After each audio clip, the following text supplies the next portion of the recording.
Well, folks, it's official. If you follow me on Facebook, I had brought this up, I think, last week or the week before, and I've known it's been coming for a long time because it's not new. But Northern Snakehead here in Maryland are now going to be rebranded Chesapeake Channa. So in this video, I'm going to tell you a little bit of the details of how it happened, why it happened, and then at the end, I'm going to give you my thoughts. So first things first, what happened? Well, the Maryland House of Delegates and the Maryland Senate have now approved the name change of Northern Snakehead to Chesapeake Channa. There's a few more procedural steps that have to be completed. Both houses have to accept and reconcile each other's bill, but they're in general agreement on the main thrust of the bill. After that, it just has to get signed by Governor Wes Moore, and from what I've heard, he's supportive of it as well. So now we'll talk about why they did it. Now, when it comes to the rebranding of certain fish, this is nothing new.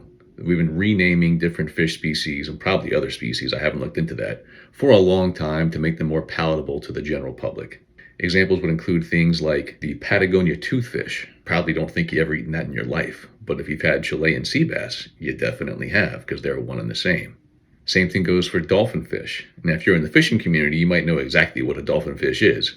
But if you're not, just the average person, it's actually called mahi mahi.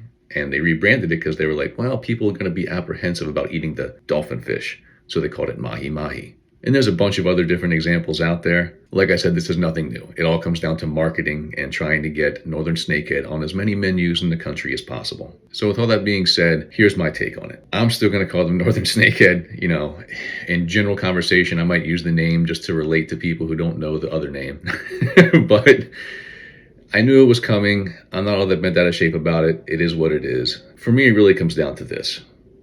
Whenever these debates about invasive species come along, one of the ways that fisheries managers and government in terms of public policy tries to control them is, if possible, make them a marketable item, make them somehow useful.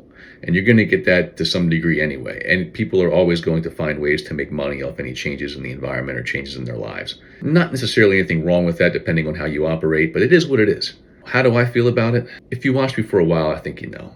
I love these fish. Yes, I know, they're not native, they're considered invasive, etc., etc. With that being said, whenever you're dealing with an invasive species, they should not be introduced. Let's start right there. I'll make it clear. I'm not saying invasive species should be introduced into an environment, because you never know just how bad it's going to be.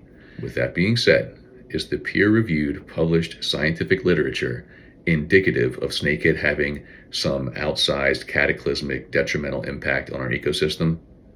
No. That said, is it possible that the harvest we've been placing on this species up to this point via rod and reel fishing, bow fishing, etc., is having a check on what their effect otherwise would be in the ecosystem? Also, yes. I'm not denying that. What I will say is this. Northern snakehead, to me, are an excellent sport fish. They are incredible and admirable parents. Whether them rearing their young or their mating and courtship habits, they're just a really fascinating, really beautiful species. And I think actually watching them swim in the water, there are few, if any, fish out there more graceful than a northern snakehead underwater, or Chesapeake Channa, if you prefer. With all that being said, I'm going to close out this video by re-releasing a video I made a long time ago called Why Snakehead. And in that video, I go into why I think snakehead are going to be one of the sport fish of the future. It's going to be a long uphill battle because we as human beings, we tend to accept as normal or good that which we're born into. So if you were born into an environment that naturally had largemouth bass, smallmouth bass, rainbow trout, brown trout, those things are considered normal to you because they've been here since you've been here. The reality is that none of those four species are native to Maryland waters. None of them.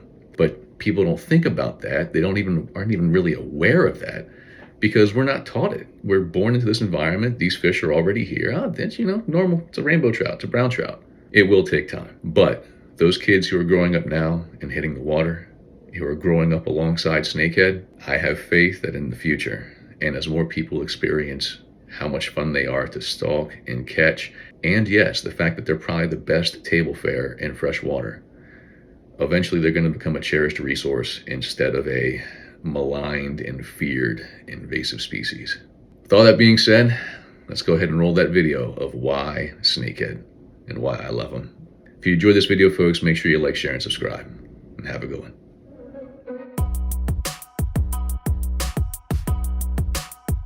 Folks, I've been a fisherman all my life. I started with bluegills when I was 2 years old, and now that I have some rugrats of my own, I'm passing on the tradition to them as well. I've always been a multi-species angler, and if you'd asked me 2 years ago, I'd have said I'll be a multi-species angler for the rest of my life. But then, well, I discovered snakehead.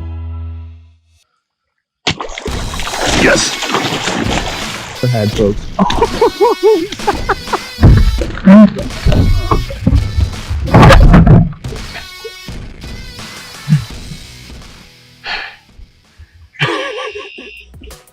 Chasing these explosively powerful fish takes you to some of the most secluded, beautiful, and quiet places in the world.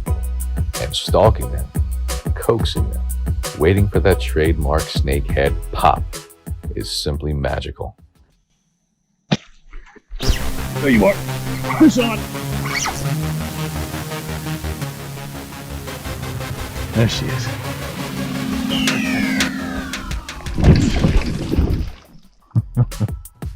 Today, snakehead remain one of the most contentious species out there. But nevertheless, whether it be the exquisite areas they inhabit, the fantastic taste of their meat, the excitement of hooking, fighting, and handling them, or simple admiration for an incredible species, the allure of snakehead fishing will make them one of the most sought-after sport fish in all of America. But if you plan on chasing these amazing fish, you'd better be ready for the ride. There's a big snake in there. Oh, Jesus! I don't know. Oh, there he is. Oh, wow.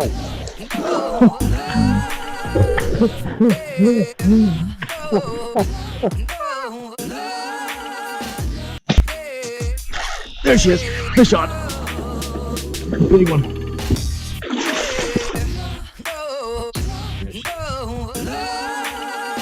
Like that. Jeez! Did you see that jump? Numero ocho, baby.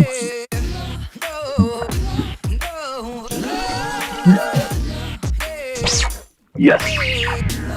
Oh, it's a big one.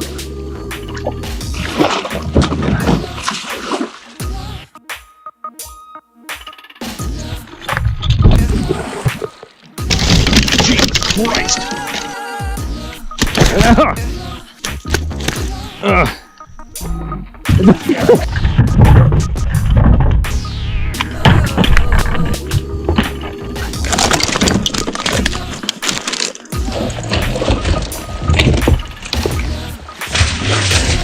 Keep in there.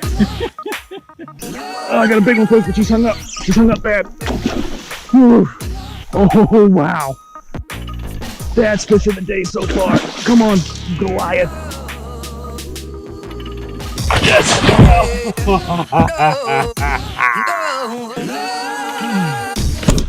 my God. That's a 10-pounder.